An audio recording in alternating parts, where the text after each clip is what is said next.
Parrish. Welcome back to the CBS Sports Eye on College Basketball podcast, where we sometimes discuss camel fighting, dodo birds, and leaky black. Matt Norlander is here with me. If you watch it on YouTube, you know what to do to that like button. Shouts to Brandon Davies. And if you're watching on YouTube, also, if you're not subscribed to the CBS Sports College Basketball channel by now, I don't know what you're doing. Knock that out for us so I can someday stop saying all this stuff. Let's get into it. Breaking news in college basketball this afternoon. Our former colleague, Doug Gottlieb, is the new head coach at Green Bay. He's apparently going to run Green Bay's men's basketball program while also doing a daily radio show. That sounds challenging. You're next. You're next. As somebody who tries to do a lot of different stuff on the same day as well, I can just tell you, sometimes it gets challenging. Orlando, you got the headline, CBSSports.com. What can you tell us? All right, there's a lot to unpack here. This has been building steam for about a day. I actually, full transparency, I think this was pretty much agreed to on Monday night, and we almost dropped about a 12:30 a.m. headline here on Gottlieb. But the AD, Josh Moon, did tell me on the record that Doug Gottlieb had not been hired yet and that the decision was not in, so we held off even though it felt like that's where we were going. And this is among the stranger headlines of the offseason. Gottlieb is the 66th coaching change of this 2024 cycle. There's a lot to peel out with this thing. First off, is Gottlieb is he's an outspoken sports media personality and has been for 2 decades. As my story details, like, he's a highly regarded game analyst when it comes to actually evaluating and assessing college basketball and being a commentator when it comes to that stuff.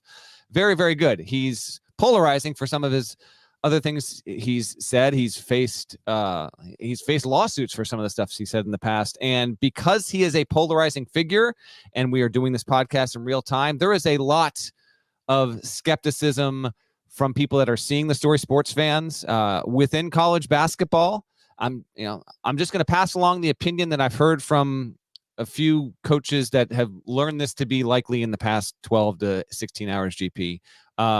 They are not optimistic that Gottlieb can make this work. And not necessarily because he's never run a program, which is true. He's never worked in Division I coaching, period. He has coached grassroots ball. He has coached internationally in international competition in Israel, both as an assistant for Bruce Pearl and then actually as a head coach a few years back. So he has run teams before, but he's never run in Division I. It's not that. It's the fact that he is going, and this was a thing a year ago when he was a candidate. He was a candidate at Green Bay last year when Sundance Wicks got the job, and he wanted to continue his radio show. Literally getting a call from a coach in the league that Gottlieb is going to coach in right now. That's going to have to wait. And there's so much, I think, understandable skepticism over with everything that comes with coaching in college basketball in 2024. And it's never been more, I think we said it on the last show, it's never been more difficult to do this at the mid-major level than right now. On top of that, you're going to continue to host a national radio show on top of all that. It seems from the outset like a losing proposition. If Gottlieb is this serious about coaching, and I do believe he, in his heart, is that serious about the opportunity. He interviewed for Oklahoma State. Like, he's been public about his desire to do this.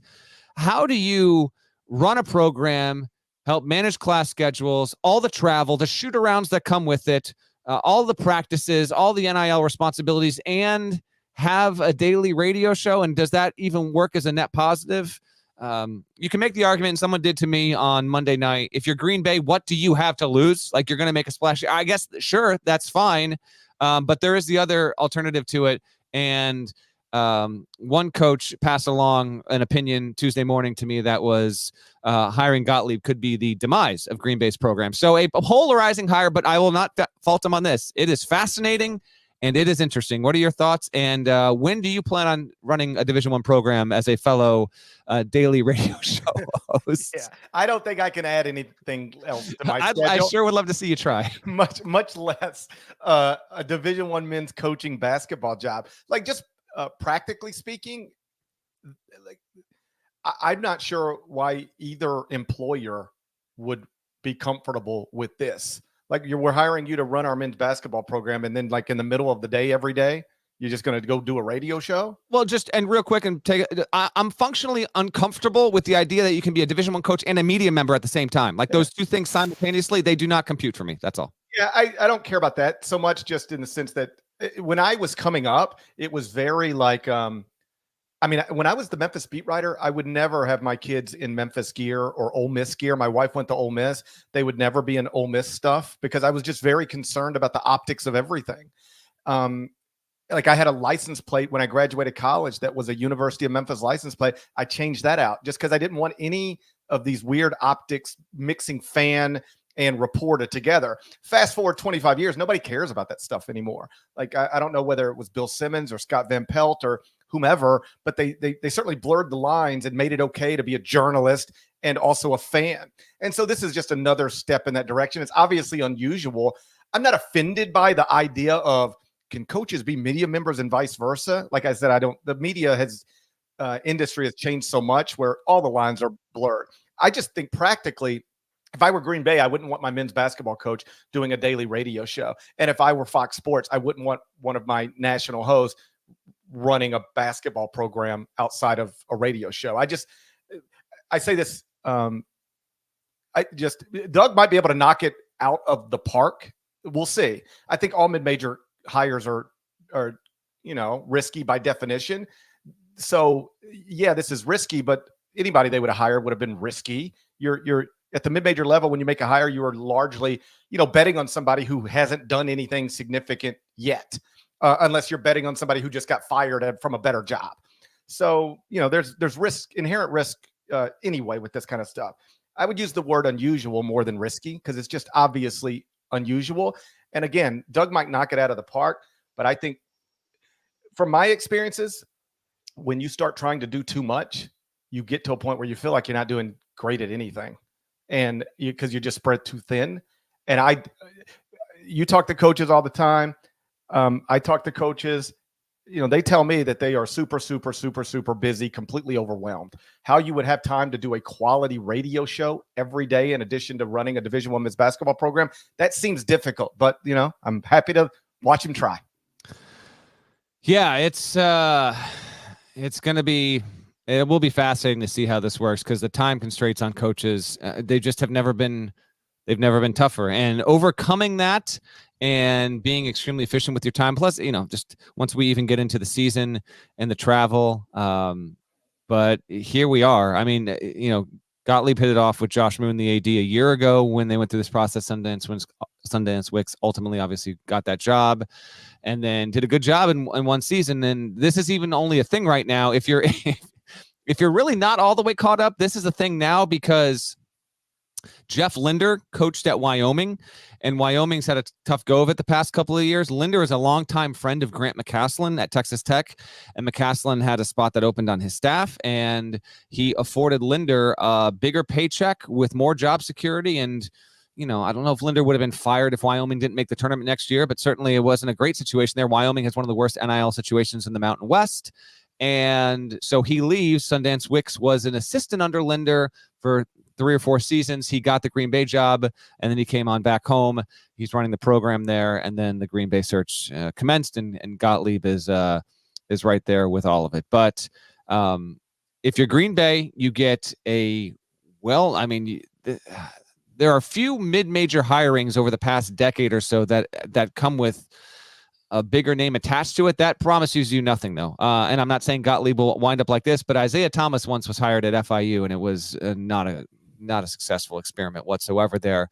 But Doug has been vocal for a long time that he wanted a chance to do this. If you're wondering why Green Bay of all places, he was born in Milwaukee. His father, who Doug has, consistently over the years, his late father speaks glowingly of, he coached at Milwaukee when Doug was a child.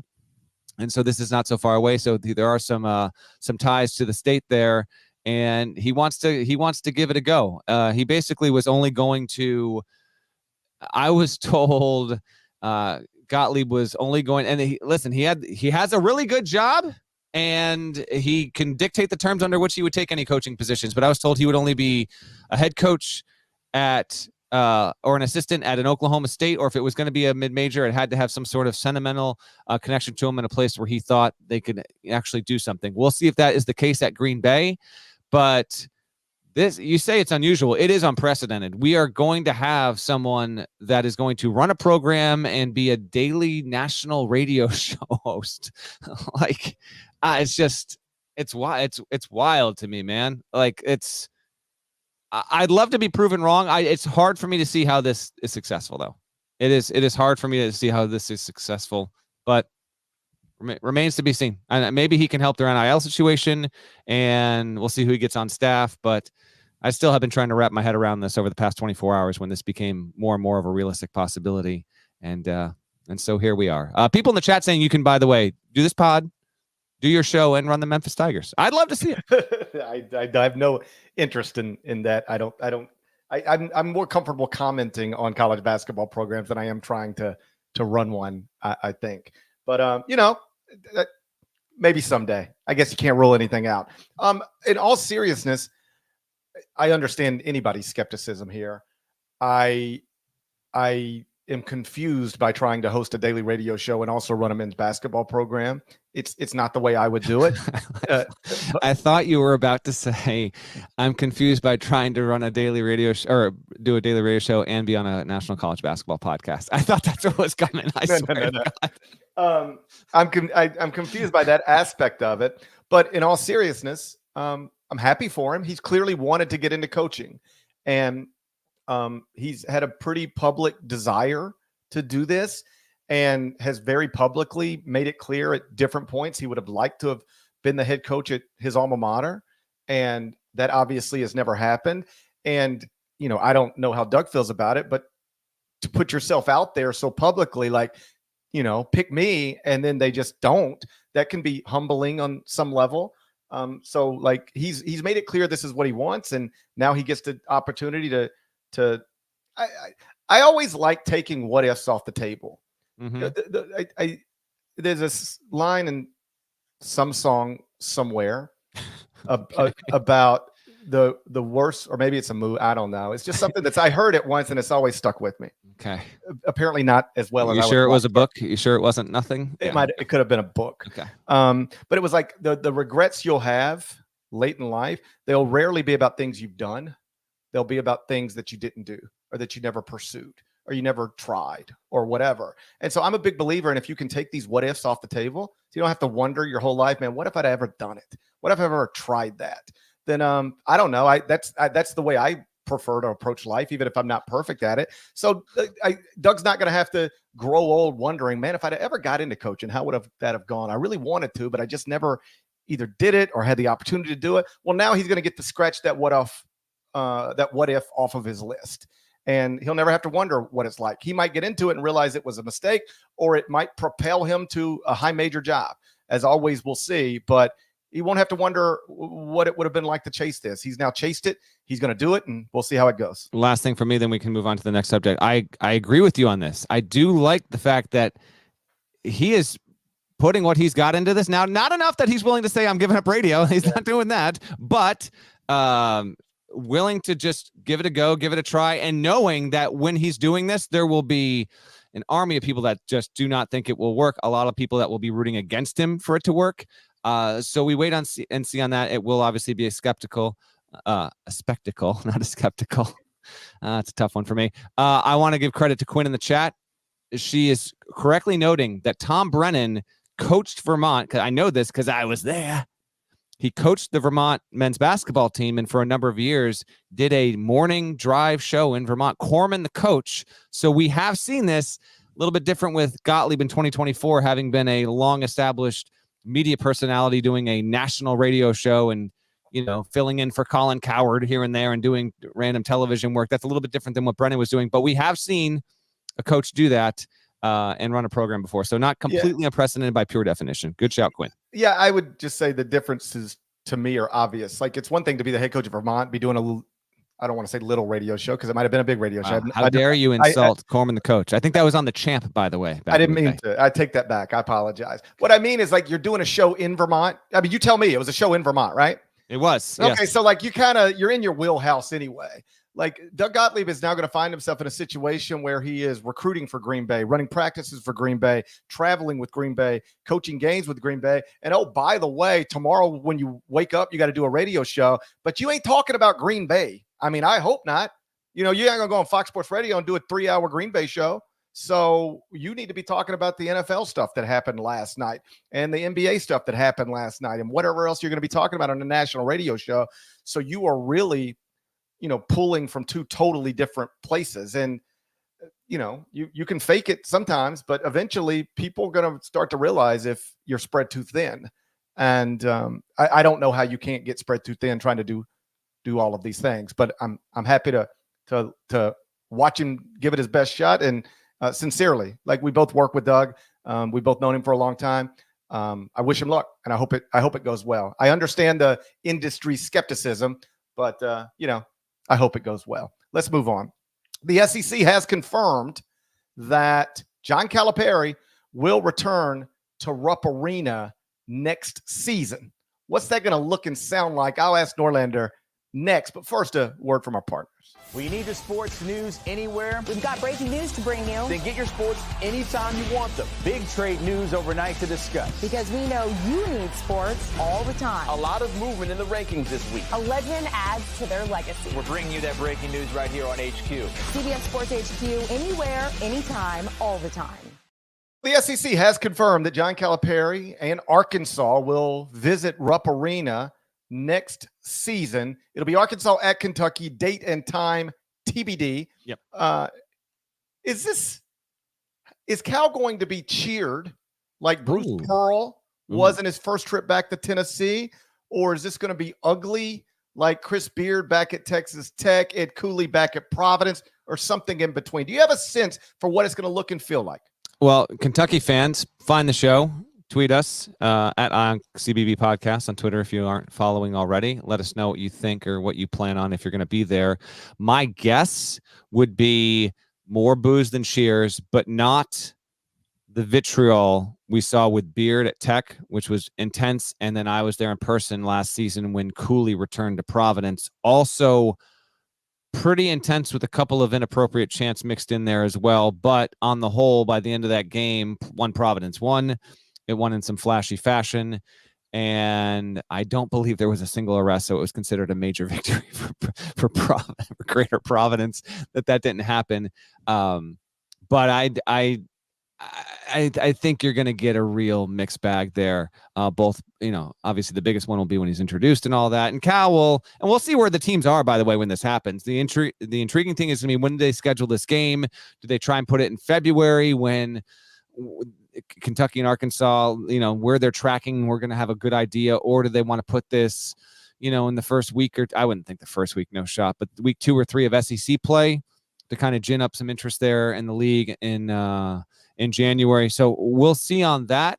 And a little bummed that it's not home and home this year. Sometimes these leagues have very good reasons why these things don't break down, and the forces are out of their control, so to speak. But if you're going to do this, the right decision got made, and I spoke to someone in the SEC on Monday about it, and they said, yes, give the people what they want, and that is certainly, it's way more compelling the first time Calipari faces Kentucky if he's going back to Rupp, as opposed to bringing the Wildcats into Bud Walton. So in absence of a home and home, you get one meeting, which adds to the urgency, and it'll be very interesting to see if either team is ranked, both teams are ranked, neither team is ranked, one versus the other is, but I don't think they're going to be overly kind, but I don't expect it to be too bad. Yeah, I don't think it'll be too bad. I don't know if it'll be overly kind, probably somewhere in the middle. But if Kentucky fans were like fired up to boo John Calipari and yell at John Calipari when he turns to Rupp Arena, I would just I would ask why, from an honest place. Like, why? What are you upset about? I thought this is what you wanted. Yeah. Like, the difference between Chris Beard going back to Texas Tech and Ed Cooley going back to Providence and this would be Texas Tech fans didn't want Chris Beard to leave, especially for a rival. When he left, he broke their hearts, for lack of a better phrase. Same thing with Ed. Providence fans didn't want Ed Cooley to leave. So when he left, he broke their hearts. Kentucky fans cheered John Calipari leaving. They wanted this. They got what they wanted. So rather than look back at it like this guy left us, that's what Memphis fans do. If John Calipari was coaching in FedEx Forum next season, he would get booed. I mean, it would be vicious all these years later. But he did spend 15 years at Kentucky, won 6 SEC regular season titles, 6 SEC tournaments, 4 Final Fours, 1 national championship, made the Hall of Fame. It wasn't perfect. And in some ways it was disappointing, especially considering, the last 5 seasons, they never made it to the second weekend of the NCAA tournament. But largely, to me, this feels like, why would you be mad at I'll just put it in human terms, the girlfriend that you broke up with? Like, you decided you didn't want her anymore, so she left. Why are you mad at her? It was your decision. And that's more or less what happened here. I know Kentucky fans will say he left us, but he didn't want to leave you. He never imagined leaving you. He left because he could feel how badly the fans wanted something different, and his life had become not that pleasant. And so he didn't run to Fayetteville because he thought it was a better opportunity. It was just a better situation given the context of this very specific situation. And I don't know why you'd be mad at that guy for leaving you if you were the ones actually cheering, please, please get out the door. Well, it was also, I think it was a little bit toxic both ways. And some of that was self-imposed by Calipari for not living up to his own standards. And so he does bear some of the blame on that. I think a factor in this, why the time we get to the game, like they'll announce when this game is being the date of it. We'll get that sometime over the summer. And then this is an SEC matchup, so it will be like prominently on ESPN. This will be the game day game and all that stuff. But I am 100% confident what you will see here in the weeks leading up to it. If not, the next time Mark Pope gets asked about it on record, like later this week, is he will encourage Kentucky's fan base, because he's got him in the palm of his hand at this moment, to give Calipari his flowers and to, cheer for him when he walks in, and then, cheer for the Wildcats and not against Calipari once the game's going on. So Pope's influence over Kentucky in year 1. Now let's see if Kentucky under Pope, by the way, is in the spot of a 4 seed, or if it's trying to dodge being in the NIT at that moment when we actually get to the date of the game. But I also think that will be a factor there, and the fans just being so thankful and happy that they have someone not named Calipari there. I actually think if he is prominently vocal about not doing that, that could have an impact on the environment in the game once we get there. And I would assume that Mark will deliver that message, if not this week, but at some point closer to the game. He's not a fight, he's not a fighter the way some other guys might be in this situation. I think he does respect, as a graduate of that school, I think he probably does genuinely respect what John Calipari did for his alma mater. And I would assume he's going to deliver that message to Kentucky fans. Whether they receive it or not, who knows?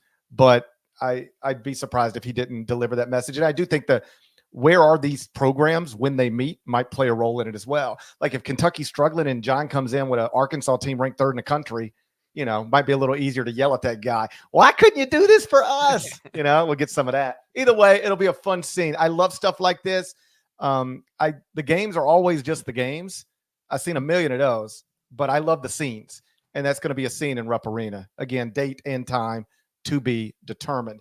Elsewhere in college basketball, big news this week, Great Osobor has committed to Washington. He's just following wherever Danny Sprinkle goes, that's where Great Osobor goes. All right.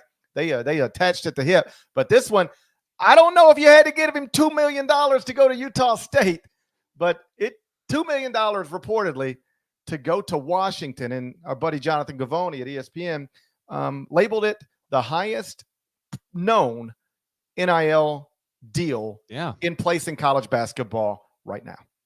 Yeah, it is. And that did correspond in the days leading up to it. That number had kind of been tossed out there, and I was, I hear the number and I'm like, okay, is it really 2 million? 2 million is a lot of money.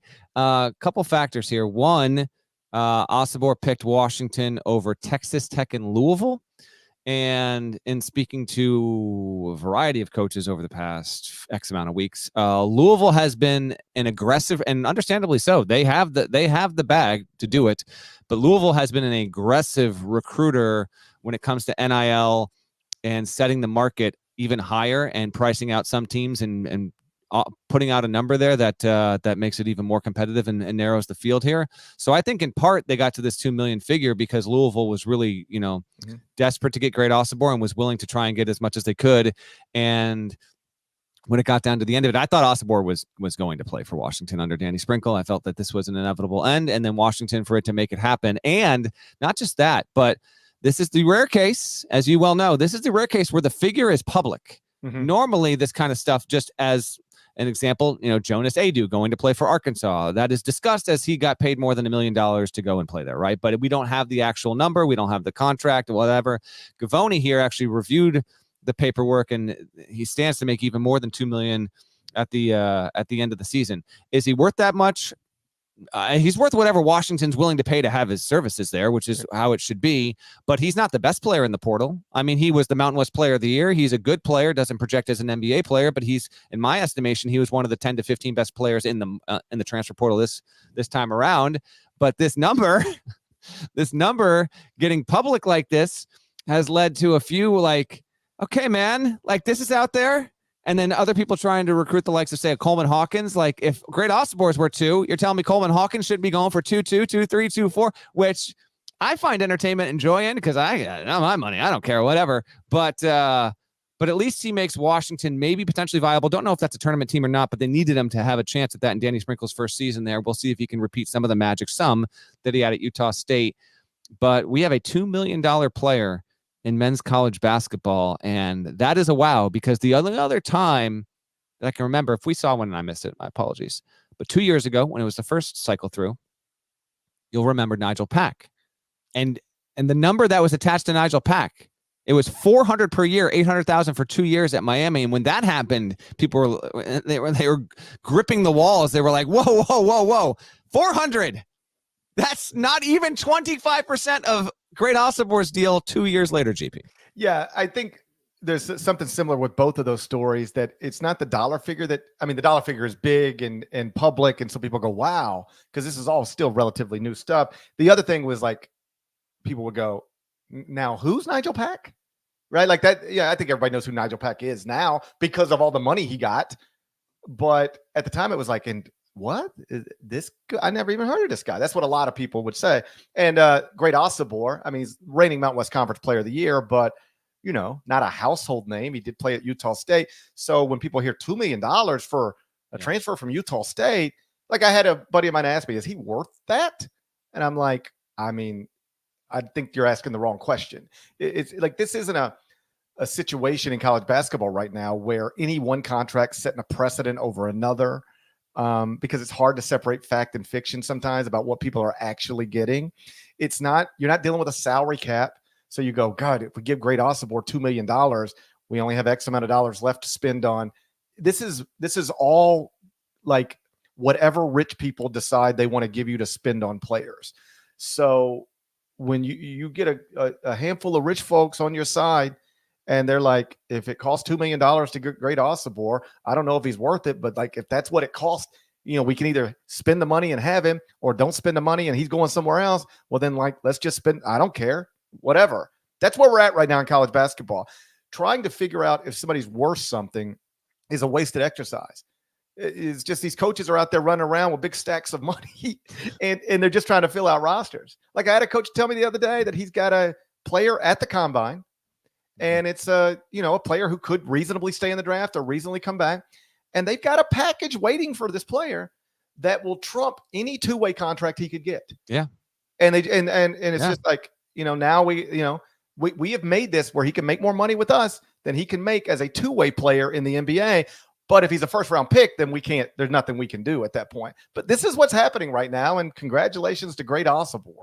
Yeah, that's a great deal, pun intended there. Jason Belzer, who has worked as a coaching agent and now is doing a lot of public work in the NIL space. He works for a company known as Athlete NIL.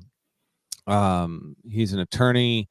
He had a tweet that caught my eye that went up on Monday because the Ossobor stuff came out like somewhere around 9 a.m. Eastern on Monday.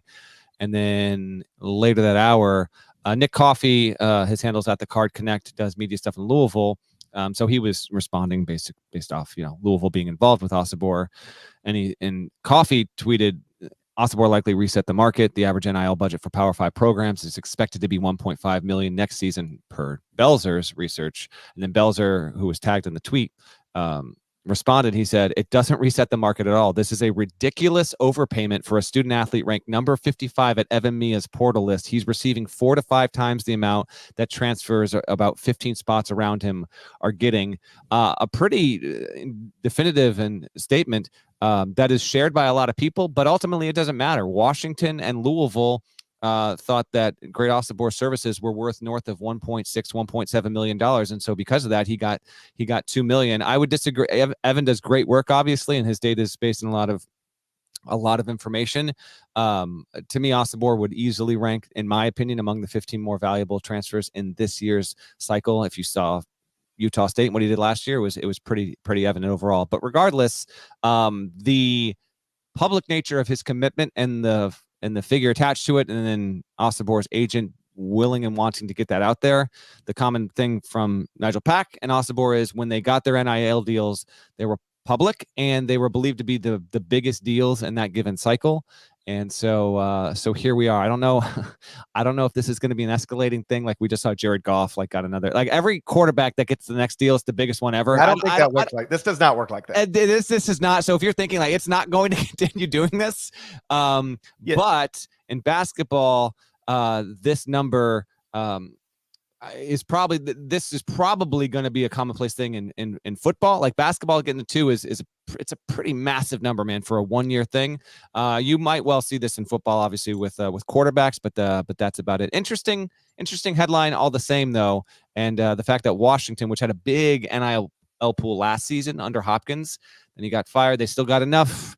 They got enough momentum there with Sprinkled to bring Ossobor aboard. We'll see if they're a player in that's right, Big Ten next season. Yeah, I'm still getting used to that. I know. You know where I go to the 24/7 sports recruiting rankings, and I go to team rankings, and it's like I'm looking for USC, and it's like I have to go to the Big Ten. It's like, Yes. What do we do? Where's the Pac-12? And to your point, yeah, Great Osobor didn't reset any market. Like if Coleman Hawkins thinks he's going to get 2.3 million because Great Osobor got 2, well then he better get.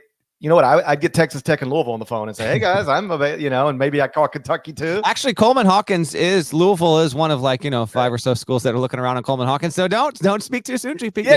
Yeah. I'm just saying that's the only way you can get to these types of numbers. Nobody out there just looked and said Great Osobor relative to college basketball is worth $2 million. Other college basketball players is worth $2 million. It's just very much of you're in this. It's you know what it's like. This is maybe poor. Price surges with Uber, right? It's just like, I got to get home. This thing, it's going to cost me $140 to get home. Normally it would cost me $40.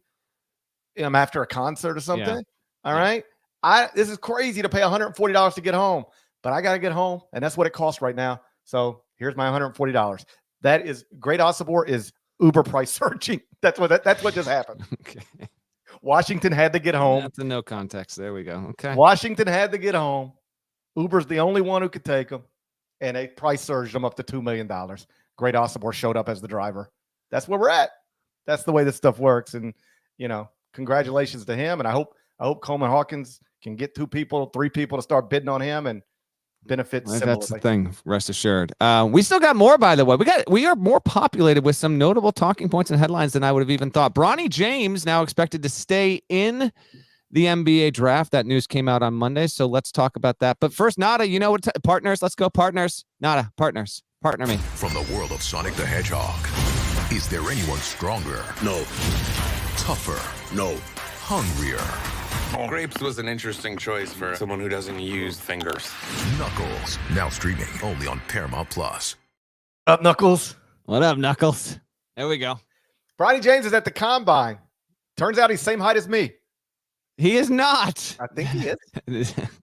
I think he's still got 5 inches on you, 6 inches. Probably. However, hey, I think I'm shrinking. By the way, I shouldn't have said that. Shouldn't give anybody else more.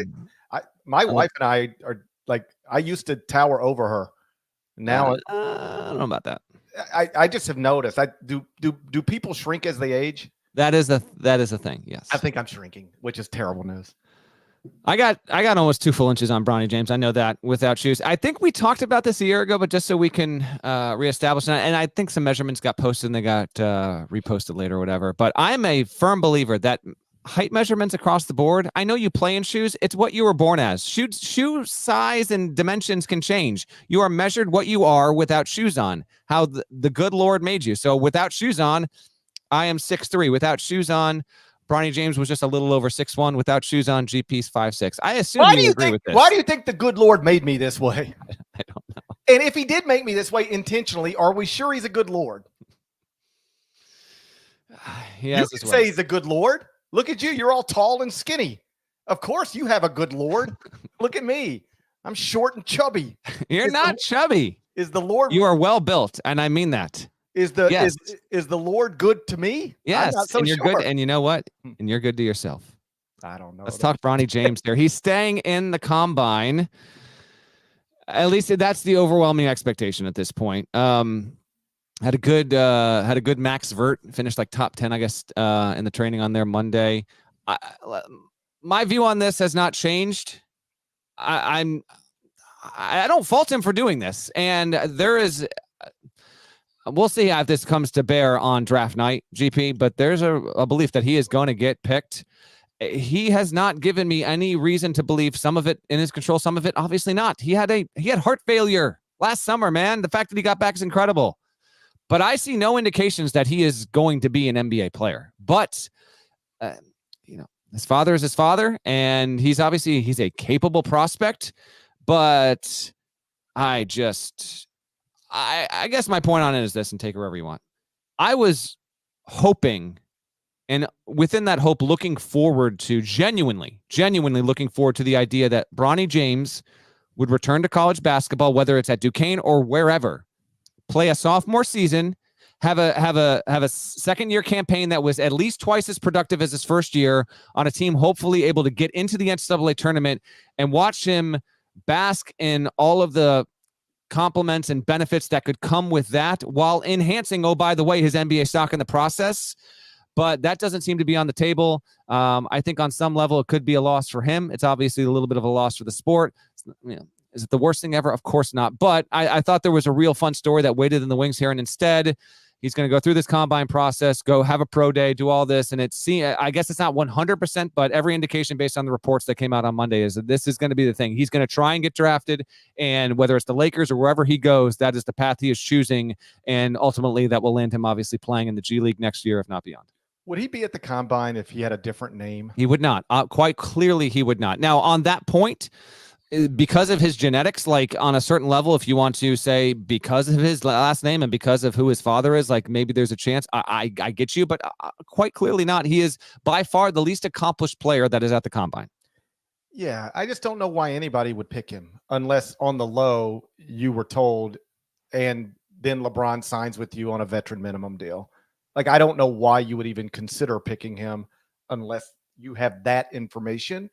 And then, of course, you're the Lakers. I think the way this ends up is he's just on the Lakers next season, as an undrafted free agent or a two-way, or maybe they spend a pick on him.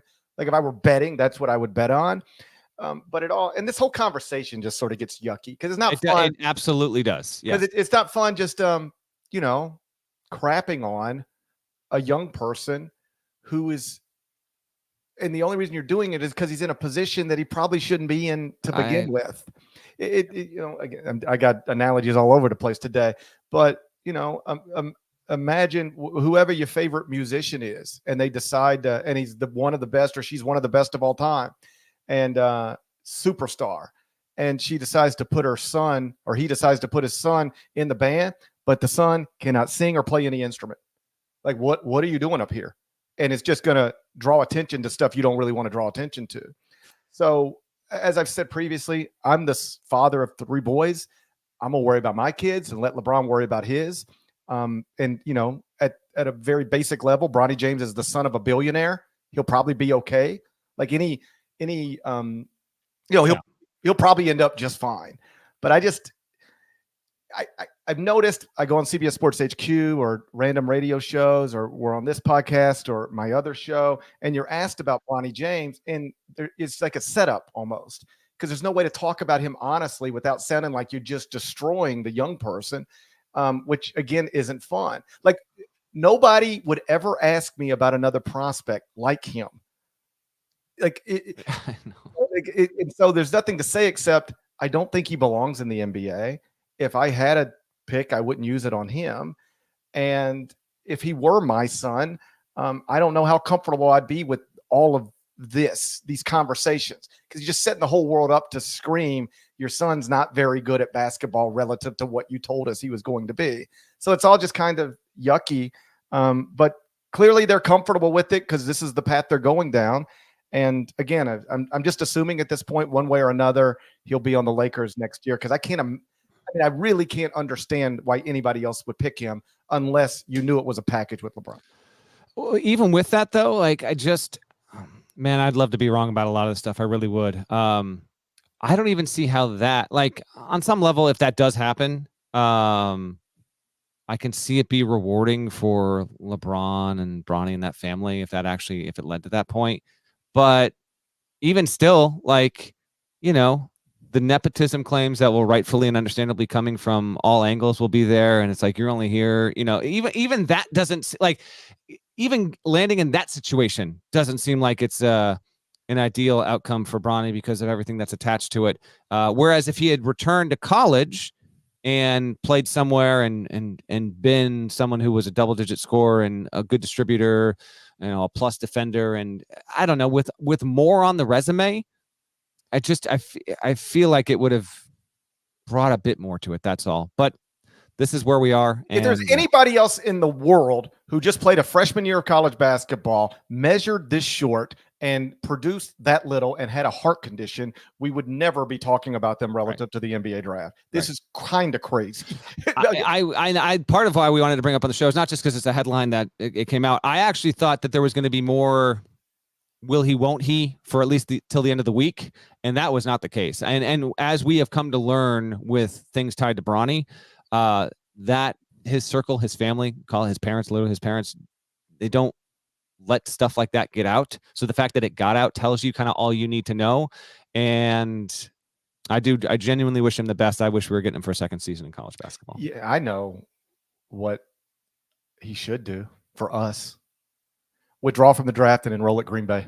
I was about to say he should go play for Green Bay. Yeah, that's Go play for Green Bay. He'd be a start Green Bay for Doug Gottlieb. That seems Green Bay needs the players on the roster. It's right there in front of us. It's right there. Come on now. Let's make it happen. Gottlieb, California, California resident. It's set up on a tee for him. It's set up on a tee. Before we get out of here, a couple things. And I know you know one of them, but you don't know the other. Nada, let's do the other one here. We did this a couple years ago, and we didn't have time. You're going to love this. We didn't have time on the mailbag episode here. So Eric in Kansas City, I'm going to read this out for our audio audience. He did this a couple years ago, I think for a couple seasons. And this brought me so much joy. And I know it will with GP as well. A couple of these I don't remember. So Eric in Kansas City messaged a couple weeks back and said, hey, listen, I couldn't do this last year for this reason or that reason, but I tracked some of the best moments, references in the season of the pod. And here you go. Here they are again. Appreciate it. So Eric, you're a boss for that. We appreciate it. I'm going to read these out. He put them in. He seeded top 6 across the board. Parrish has got a huge smile on his face. He gave each region. There's the Devin Downey region, the Terry M.F. and Teagle region, the Huck region, and the Larnell region. And he seeded them. So the one seeds are T-ball. They've been asked lately, which I agree with. Swiping right on Jan Van Bredikoff, which is unquestionably a 1 seed moment on this podcast. In the Huck region, Pay Me All Who Enter, Beware the Pinnacle Bank. That was solid. I don't know if it's a 1 seed, but it was good. And then As the Crow Flies, which had legs of its own. Okay. The 2 seeds. I Can't Take This List Seriously, which I might have had as a 1 seed because that was incredible. We can continue. By the way, if you are not continuing to keep up the bit on social media, every time Parrish puts out a new version, he loves it when you tweet at him, I can't take this list seriously. Please continue it. The Italian Stallion, Dominique Wilkins. I have vague memories of that reference. Stop there. I don't remember that at all. You don't? I do remember. I can't remember the circumstances around it, but I do remember. I think the conversation, I think it was like February, Parrish, where we were talking about great nicknames, and he was the human highlight film. And I quizzed you on what his nickname was, and you were like, he's the Italian Stallion. Is it coming back to you now? Yes. It sounds exactly like something Nada says it was a trivia time. 2 seed Naquan Tomlin blew up GP's kids T-ball team. That's true. That was a great one by you. Love it. What's up, Anderson Cooper is a 2 seed. The 3 seeds are Egg Bowl Bedlam. I would have put that as a 2 seed personally. The Tyler Kolek conspiracy. Well, I don't know if this was when we were talking about how he couldn't read or if there was no. It was the ankle thing. It was the ankle. Remember where he was faking having an ankle injury and then he played? That's what it was. Yeah. You don't have no idea. Okay, I vaguely remember that one. This is a great 3 seed in the Huck region. Them versus them. And that means Baylor at BYU. Nobody scores tonight. That was a great one. You're going to have 2 teams play. Neither are going to score. It's awesome. Word from our partners. 4 seeds are Texas Dallas. I think that was the D3 tournament. I think. They had a school in Texas. Like if you get a recruiting letter from Texas Dallas, it must be the most confusing thing in the world. There you go. Nebraska, where number 1 teams go to die. Huck on the Baylor court, which we agreed. You got to get Huck emblazoned on the new Baylor court. I agree. Adam Zagoria HGP, also a 4 seed. That was tough. That was tough. I had to burn all my Allman Brothers albums. That's we threw them in the Hudson. Burned them and then threw them in the Hudson. Yeah, that's correct. Someone in the chat's asking where's I'm a Sun Devil. That was not this past season. That is an oldie but a goodie. Yeah, I've been a Sun Devil for years. Yeah, that's not a new thing, but he's referring to I'm a Sun Devil. Look at me, I'm a Sun Devil. That is not from this past season, but it remains on the board. What else do we have here? 5 seeds bringing knives to the Final Four to become blood brothers. I don't remember this. I do. I don't remember this. We were supposed Was this us? Yeah, we were supposed to become blood brothers. We didn't do it. We didn't mix our blood. We didn't mix our blood. We did not. That was when I read this thing from Eric. I was like, what? And it made me crack up. I was like, I'm sure we talked about it, but for whatever reason, I don't remember that. The I Love You Seriously on Valentine's Day between you and I was a 5 seed. Jerry Parrish and Gary Palm, which coincidentally enough, we just talked about on the last episode. And then 5 seed Gary only wears soft t-shirts and is a big star for sure. And then the last one's Bring Me John Brown. I don't know what this is. I don't remember that one either. I don't know what that means. Bring Me John Brown. Someone listening, inform us. I have like no reference whatsoever. Singing November Rain. Absolutely. That should have been higher. Singing 1969. That should have been higher. And then Norlander's feud with Nico Medved. I object. I object to the feud with Nico Medved. But Eric, you are awesome for that. And continue to bring it up, and we'll try and get it worked in. The mailbag episode went so long that I didn't want to continue it, and I knew we'd have more time on this episode, but that was pretty. No, that's great. It's so stupid to look back at where some of this stuff comes from, and then people yell at us in public. That's correct. Outrageous. It's part of the greatness of the show. We got one more thing. Mm-hmm. So, if you're listening, you're going to have to get to the video, the YouTube here. All right. There was a tweet sent out by Morrison Crying was the account, and that was on Monday. And it's a gentleman at an airport in Vegas, mm-hmm. and I can't tell if he is exited off a flight or if he has gotten to near the terminal and is about to board a flight. But he's a bald man who bears from afar a resemblance to Gary Parrish. And in the video, he hastily approaches a slot machine with a bag over his shoulder, just tosses the bag. I don't know if Nada has this. If you're watching live, here it goes. And it is, this guy is not messing around. He has found his personal temple once and forevermore to bring up the slot machine. Incredible. Look at this. Look at this guy. You know what? He's got, let's see it again, Nada. Let's see this again. Look at this walk here. Let's look at this walk as he approaches. Look at this. That's a little bit like your gait, GP. No, that looks like that man was on the verge of a bowel movement. That's what it looked like to me. My comment stands. Like he didn't need to sit down at that slot machine as much as he needed to go maybe have a bowel movement. All right. So no, that was not me. I would never, ever play a slot machine in an airport. It just feels like this. I've seen these guys. Though I submit the slot machines at McCarran International are the saddest places on the planet because I don't know what this fellow's story is, but my experiences mostly is it's people, they've been there for 3 days. They've lost all their money. And now they're like waiting. They got 10 minutes before their flight. And it's like, I mean, somebody's got to win. Maybe I throw another 100 in here and you can get it all back. And it's just the saddest, most desperate, degenerate experience that exists in an airport. And that was not me. That would never be me. All right. He's on the record. Wasn't him. Would never gamble at McCarran at the slot machine. I'm not going to say I've never done a slot machine because I have. There is something about the slot machine where I inherently don't trust it. There's something about it. Like, I'd rather just sit down at a table, blackjack, touch the cards, anything like that, craps, even though, how it's rigged against you regardless.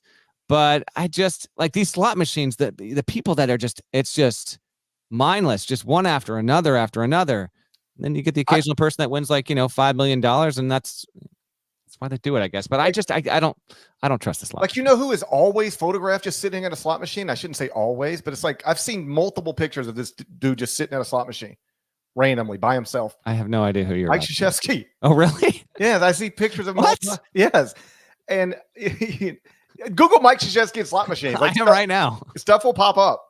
And listen, everybody can have fun however they want to have fun. I don't understand how that's fun.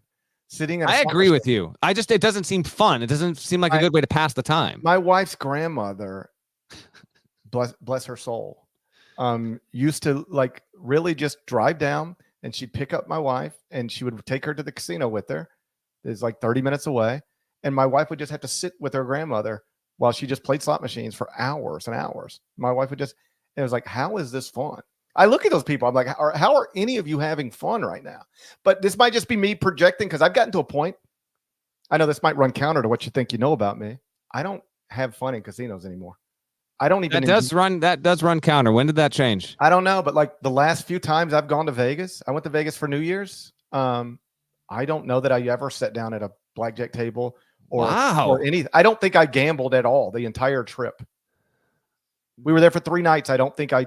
That's one penny. That's a 16/01, friends. Yeah, that is a 16/01. I don't find it enjoyable. I'm just sitting there. It's not a money thing. Like I'm sitting there and I'm like, this is not that much fun to me. I'm not having fun right now. So I want to go do something Losing else. Money, not fun. Okay. News at 11. Yeah. But even like just sitting there, if you told me you can sit here for the next 2 hours, play blackjack and walk out with just as much money as you have, you won't lose a penny. I'd still be like, it's not fun. Hold on a second.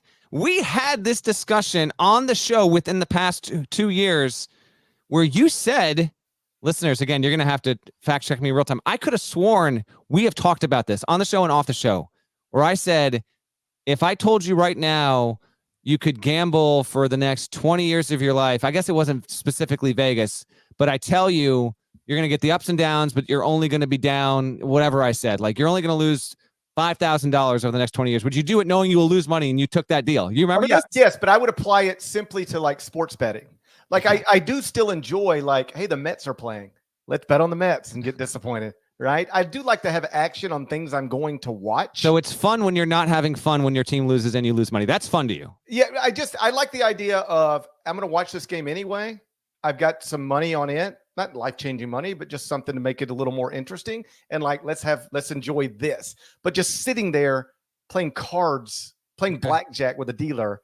I mean, I could do it if we got a table of 4 people, all friends, and we're just having a good time, goofing around. I hear you. I can do that. But like, I know people who go to Vegas and they'll sit down by themselves at a blackjack table and play for hours. And that is the stuff that I no longer find enjoyable. You would never, I promise you can put cameras on me for the rest of my life. I don't think you'll ever see me sit at a blackjack table by myself again. Ever. Ooh.